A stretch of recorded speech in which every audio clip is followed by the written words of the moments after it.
Olá, queridos alunos do curso técnico em edificações, terceiro semestre, disciplina de materiais de construção. Eu sou a professora Sandra Maria de Lima e estou aqui para hoje começarmos a explorar um assunto importantíssimo para a nossa atuação na construção civil, os aglomerantes. Mas o que são esses aglomerantes? Aglomerante, meus queridos alunos, é o termo técnico que a gente usa para falar sobre o cimento, sobre a cal, sobre o gesso, enfim, sobre esses materiais que são ligantes, são tipo colas, né? Então, os aglomerantes são pós finamente moídos com propriedades ligantes e a sua origem está entrelaçada com a origem das argamassas. Por quê? Porque a humanidade começou há muito tempo atrás, há 10 mil anos atrás, já construiu suas primeiras obras com argamassas. E aí a gente tem o exemplo dos astecas, dos povos da Galileia e de tantos outros, né? Meus queridos, no século I, Roma também utilizava das argamassas para construir aí o Coliseu e tantas outras obras, né? Aqui a gente também está vendo a obra das muralhas da China, de muito tempo atrás, as pirâmides do Egito, já se usava, e aqui a gente tem esse termo, pozolana. Quero dizer que essa linha do tempo aí, que conta a história das argamassas, foi extraída de uma dissertação do senhor Almeida, um engenheiro civil que fez seu mestrado na Universidade do Porto, em Portugal. E ele colocou essa linha do tempo aí, eu achei muito ilustrativo e trouxe aqui para vocês, que conta então essa história da argamassa que se mistura com os aglomerantes, porque não existe uma argamassa que não tenha propriedades ligantes de colar, não é mesmo? Então, em Roma, eles usavam o que a gente chama de pozolanas. O que são pozolanas? São materiais fininhos também, que têm poder aglomerante. E esse poder aglomerante vem de uma característica, de uma composição dela, que é o dióxido de silício, o SiO2. Esse material, misturado à água, ele produz o silicato de cálcio hidratado. Misturado à água e a outros materiais, né, calcário, por exemplo, ele produz esse silicato de cálcio hidratado que tem propriedades ligantes. Então, as terras lá de Roma têm essas propriedades pozolânicas. E não são só as terras, algumas terras, mas também, queridos, vocês sabiam que as cinzas que saem dos vulcões são ricas em dióxido de silício, que tem um altíssimo poder ligante quando se une a calcários, não é? Então, dessa forma, Roma sempre teve, né, a Itália sempre teve muitos vulcões, eles se utilizavam dessas cinzas vulcânicas ou de terras de atomáceas, terras que tinham essas pozolanas e que tinham esse poder ligante.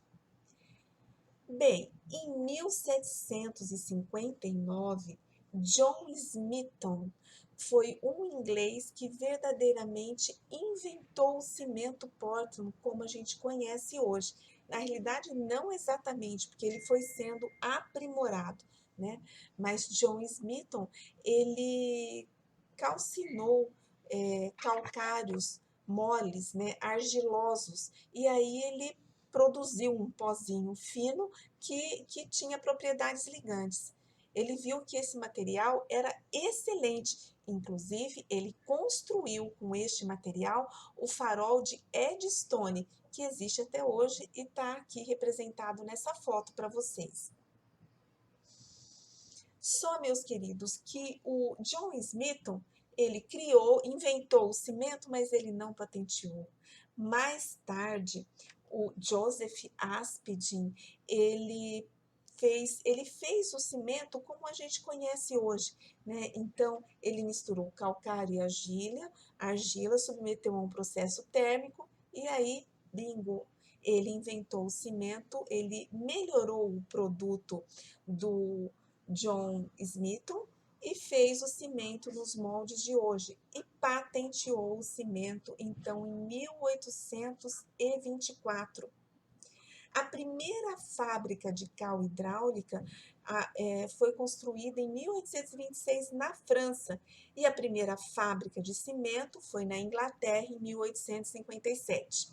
Daqui para frente, essa linha do tempo conta a história do cimento em Portugal, porque o Almeida fez na Faculdade do Porto, então ele contou quando que aconteceu. Em 1891 foi a primeira fábrica de cal hidráulica, em 1892 a primeira fábrica de cimento, e assim por diante, né? As normas europeias de produtos da construção em 1989 estabeleceu as primeiras regras para fabricação.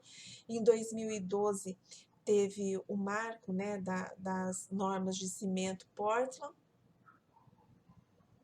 enfim, e as argamassas na construção civil. Bem, meus queridos, mas e no Brasil? Como que apareceu o cimento? Olha, em 1897, esse engenheiro Luiz Nóbrega, ele estudou na França e ele voltou com essa novidade também do cimento.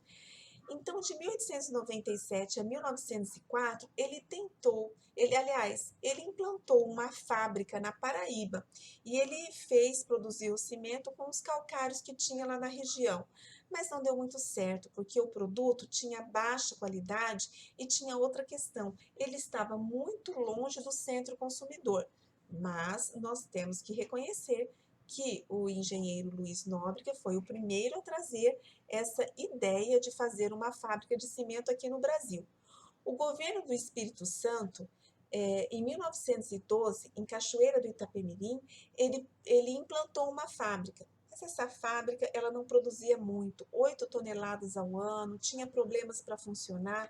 Então, essa fábrica de cimento foi operada de 1912 a 1924, parou. E ela voltou a produzir modernizada em 1935.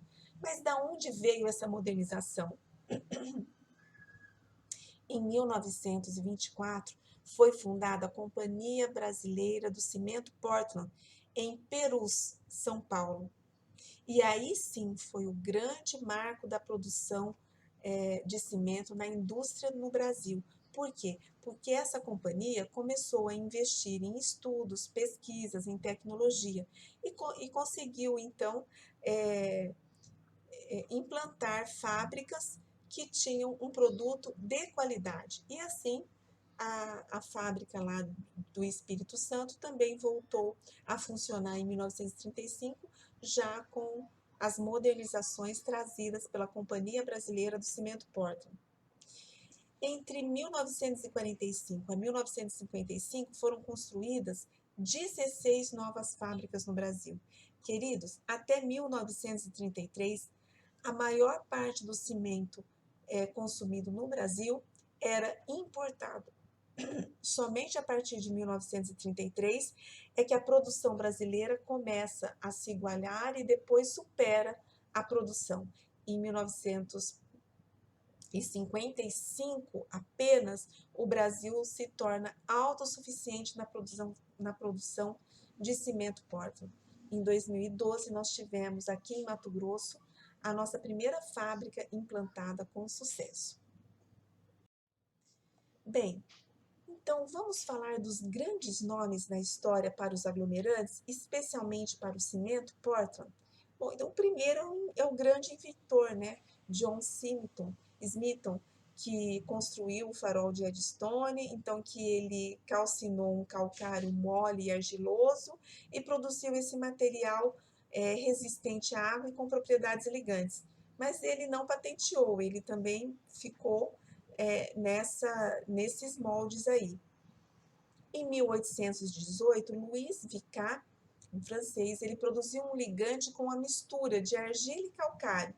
Ele é um inventor do aparelho, porque ele começou a estudar quanto tempo esse material começa a endurecer, a perder a flexibilidade, a não ser mais um material pastoso e ele começa a endurecer. Então, ele começou a estudar as propriedades do cimento. Na realidade, quando o cimento começa a passar do estado de pastoso para o estado sólido, esse tempo chama-se tempo de pega. Ele criou um aparelhinho que é utilizado até hoje. Em 1824, meus queridos, aí sim, Joseph Aspidin, ele queimou calcários e argilas, que é o que é feito até hoje, e as transformou num pó fino. Obteve um excelente ligante e o patenteou como um nome de cimento Portland. Por que Portland? Porque digamos assim, a rocha artificial que ele criava com esse material tinha as características e as resistências semelhantes às rochas que eram encontradas na ilha de Portland, na Inglaterra. Mas ainda nós temos outros nomes muito importantes na história dos aglomerantes. Em 1904, Ferré foi o primeiro a formular a relação entre resistência à compressão do concreto e seus materiais constituintes.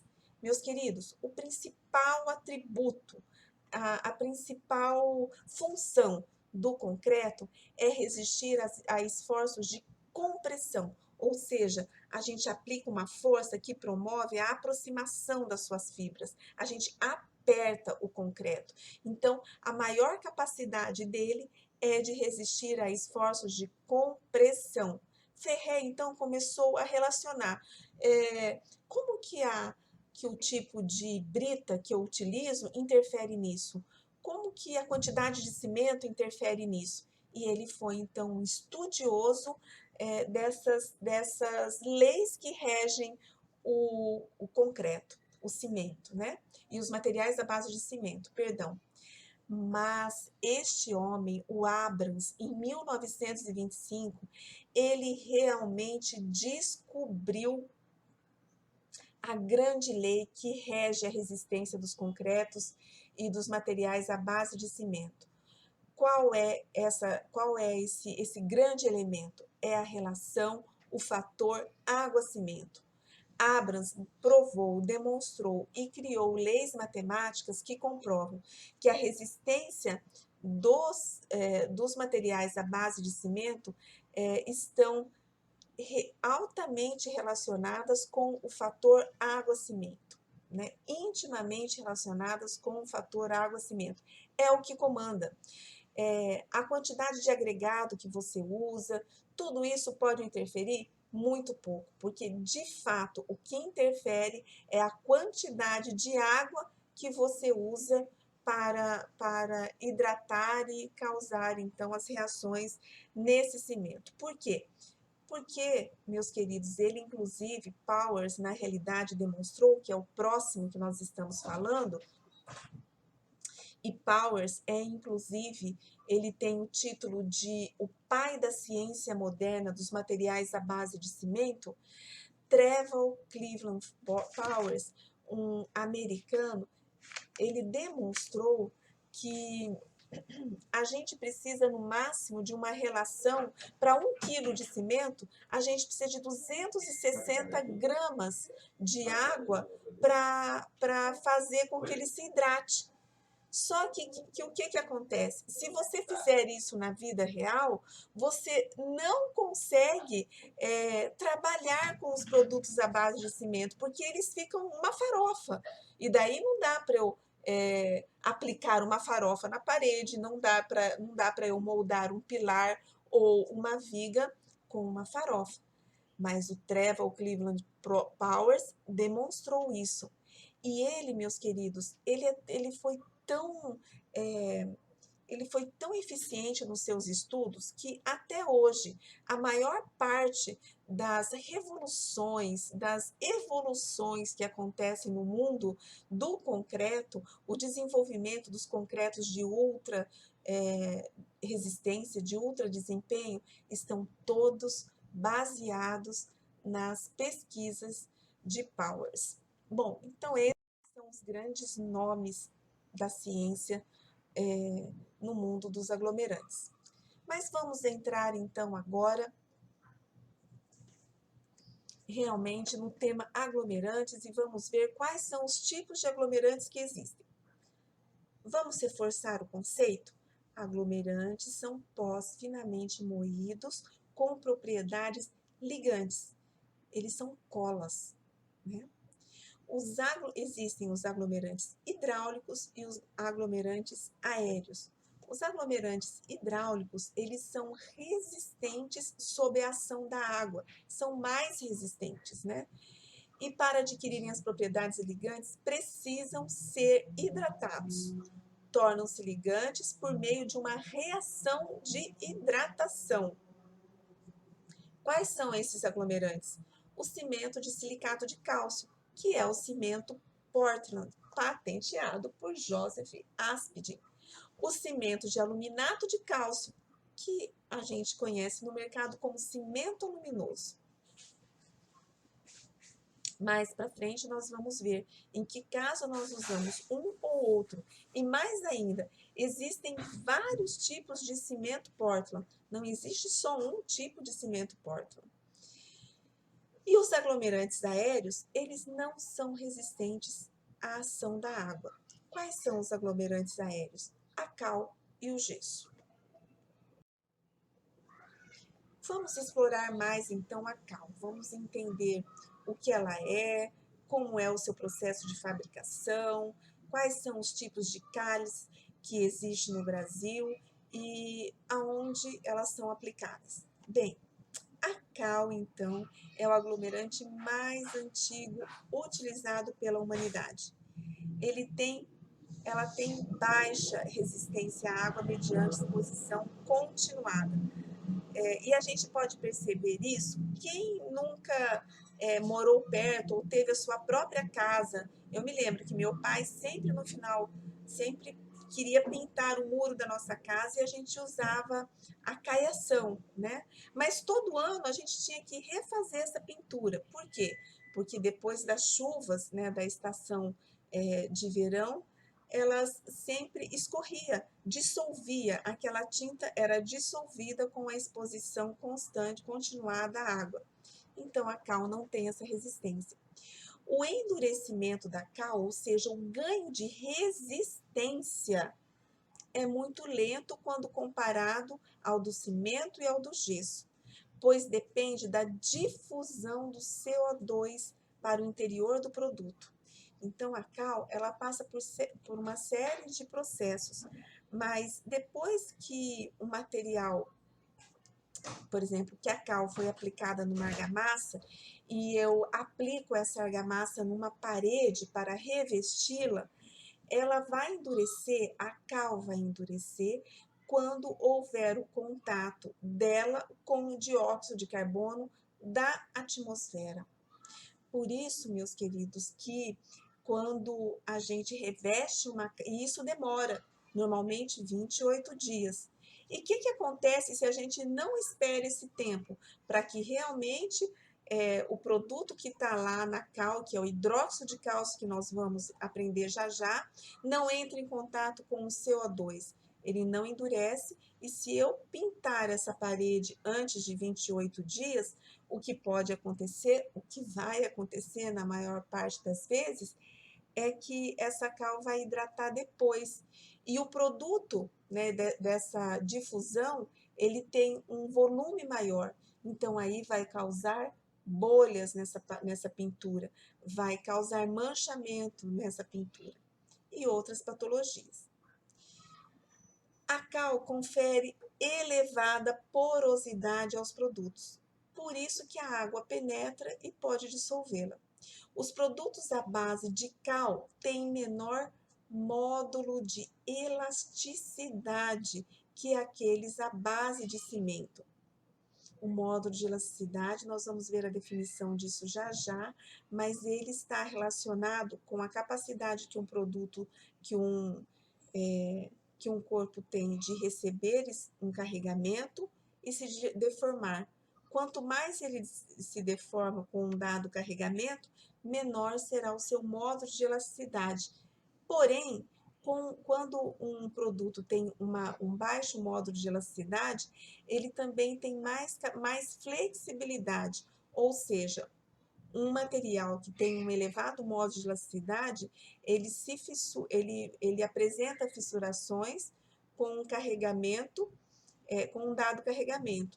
Aquele que tem um modo de elasticidade menor, por vezes ele apresenta deformação, mas ele não apresenta fissuras, então ele tem capacidade de se esticar. Um exemplo disso é, por exemplo, uma faixa elástica. A gente consegue puxar bastante ela e ela não fissura. Mas se eu puxar, por exemplo, uma folha de papel, ela vai fissurar, ela não vai se deformar da mesma maneira que a faixa de elástico. Então, isso é que está relacionado com o módulo de elasticidade. Então, vamos entender direitinho o que são esses dois conceitos que nós já falamos várias vezes, a resistência e o módulo de elasticidade.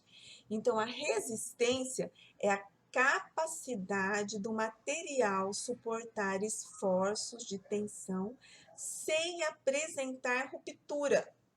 É a razão entre a força e a sua área de aplicação neste material. Isso é resistência. Os materiais à base de cimento e de cal, eles só vão ganhar resistência quando eles começam a endurecer, né? Bem, a unidade desses parâmetros é o quilograma-força por centímetro quadrado. Existem várias outras unidades, mas as mais utilizadas são essas duas aqui, o quilograma-força por centímetro quadrado ou o megapascal, MPa. O gigapascal já é utilizado para o módulo de elasticidade. 1 gigapascal é 1000 megapascal. 1 megapascal corresponde a 10 kg-força por centímetro quadrado. Vamos à definição de módulo de elasticidade, ou módulo de Young. É a razão entre a tensão aplicada em um corpo e a deformação por ele apresentada.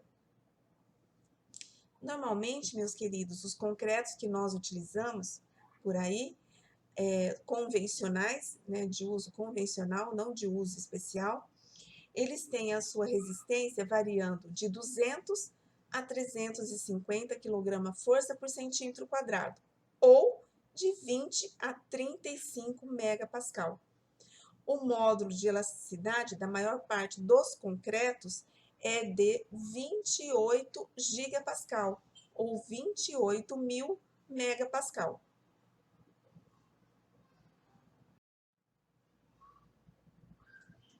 E quais são as aplicações da cal? A principal delas são nas argamassas. Aqui eu apresentei para vocês uma argamassa de revestimento, mas também existe a argamassa de assentamento de alvenaria. Existem as argamassas que têm produtos especiais que vão servir para impermeabilizar os sistemas construtivos, os elementos construtivos. E assim tem várias aplicações da cal em argamassas. Existem os concretos asfálticos que usam a cal como um agregado bem miudinho para fechar os poros e deixar esse concreto asfáltico impermeável.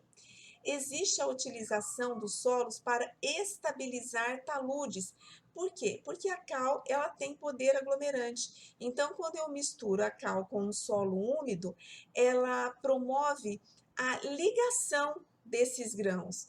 E aí, o que vai acontecer? Esse solo, que vai ser a base, por exemplo, pode ser a base para uma estrada, para uma ferrovia, enfim, ele vai ficar mais resistente à penetração da água. Por quê? Porque ela vai melhorar, vai diminuir a porosidade e a ligação entre esses poros do solo. Isso são solos estabilizados. Pode ser utilizado em isolantes térmicos, né, no preenchimento de materiais que têm a função de isolar termicamente. O bloco sílico calcário, que é esse bloco branquinho aqui apresentado, que ele é mais leve, porém menos resistente também. E as pinturas à base de cal, que eu mostrei essa belezura dessa fachada aqui, muito linda, que é uma pintura à base de cal, com uma argamassa trabalhada e que a gente vê que fica muito bonita.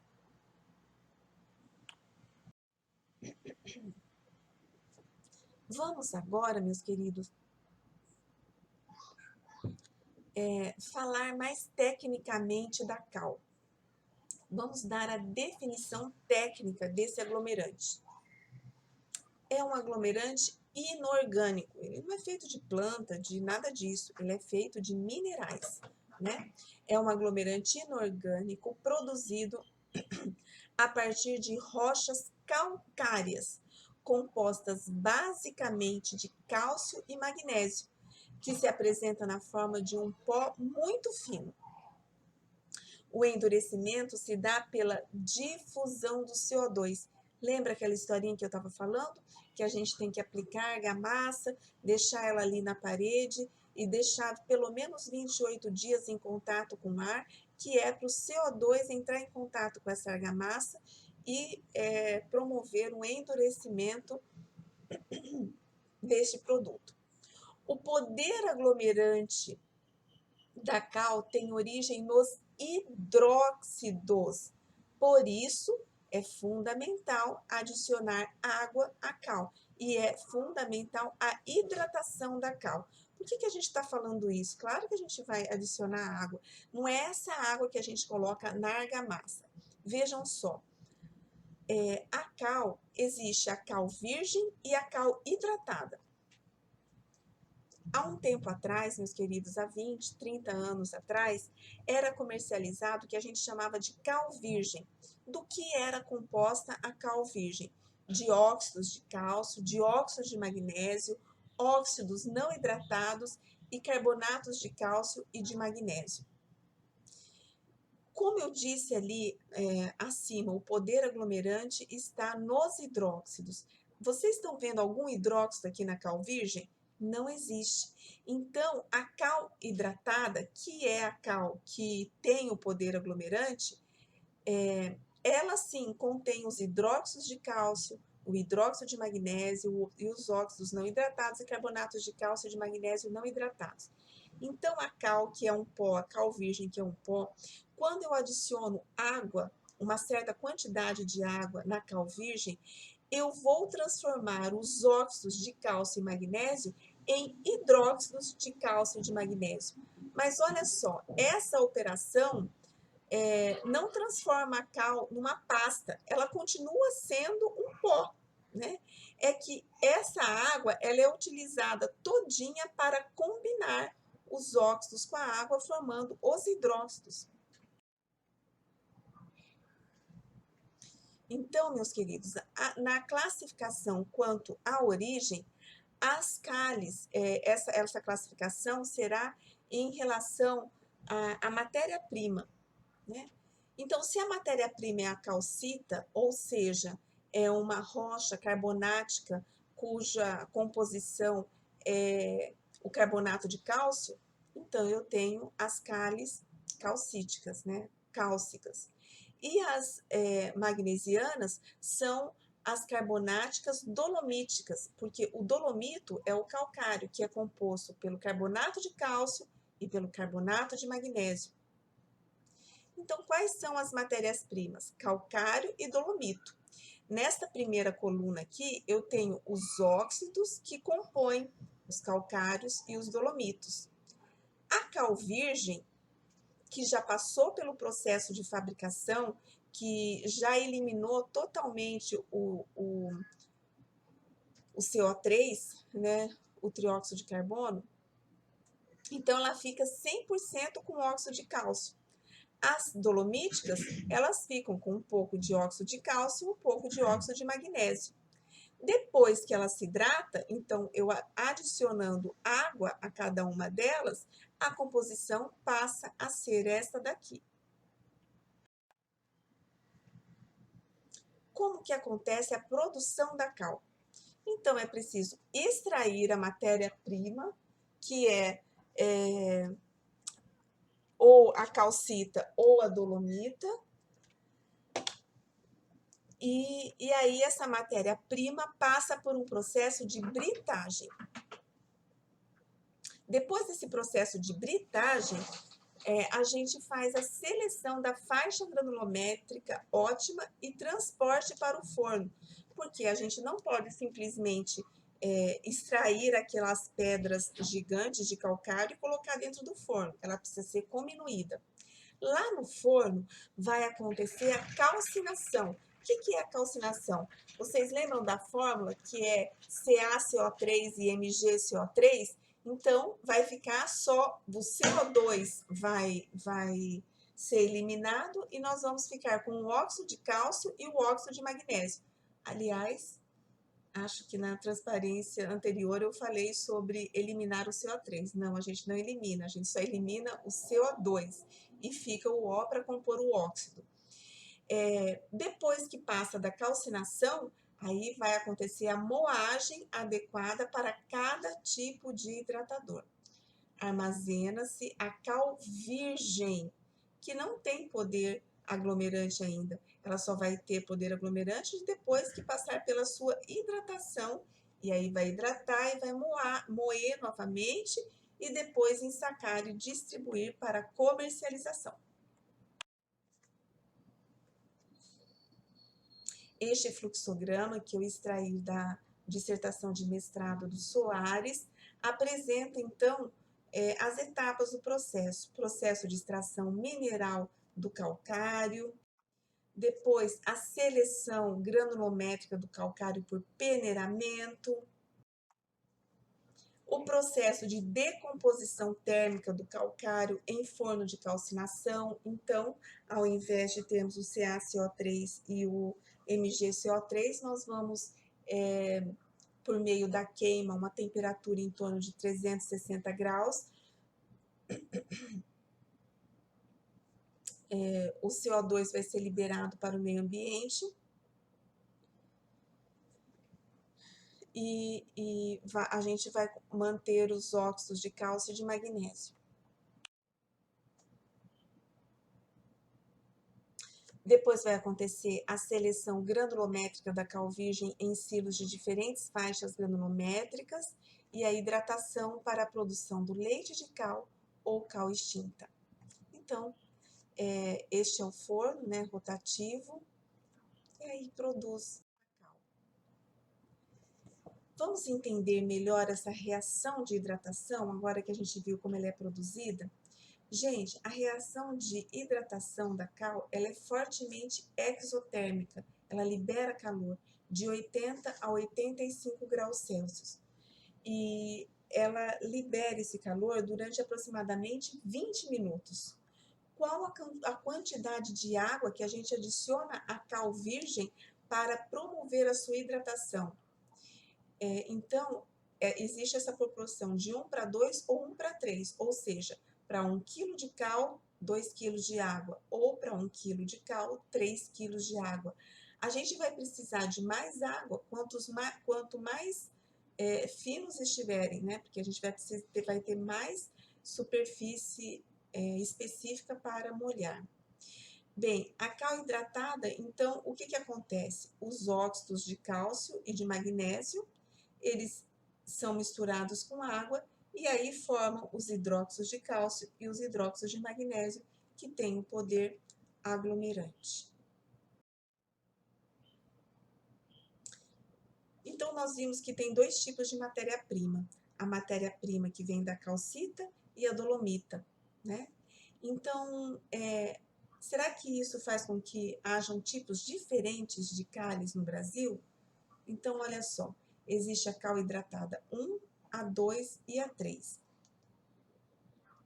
E, na realidade, o que vai fazer a diferença nesses tipos de cális é o teor de óxidos na base, né? A quantidade de óxidos que a gente consegue colocar depois do processo térmico, né? De decomposição térmica.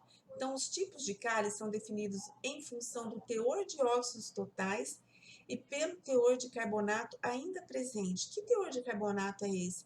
Porque às vezes o processo de composição térmica não conseguiu desprender todo o CO2, então vai continuar tendo um pouquinho de carbonato de cálcio e de carbonato de magnésio na cal. Quanto maior o teor de óxidos na base, melhor a qualidade da matéria-prima, obviamente, porque a partir dos óxidos é que nós vamos adicionar água e gerar os hidróxidos, que vai dar mais qualidade. Quanto maior o teor de carbonato, menor terá sido a qualidade no processo de fabricação.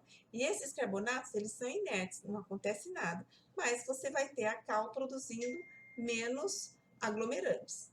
As cales cálcicas apresentam melhores rendimentos do que as dolomíticas, porque elas permitem a incorporação maior de água e de areia, ou seja, ela rende mais. As cales, a principal função da cal numa argamassa, as principais funções das cales na argamassa são praticamente duas, meus queridos. A primeira delas é dar trabalhabilidade, ou seja, fazer com que essa argamassa fique macia e fique adequada para ser aplicada, né? Ela fica moldável, dá para a gente dar um acabamento bonitinho aplicando essa argamassa na parede.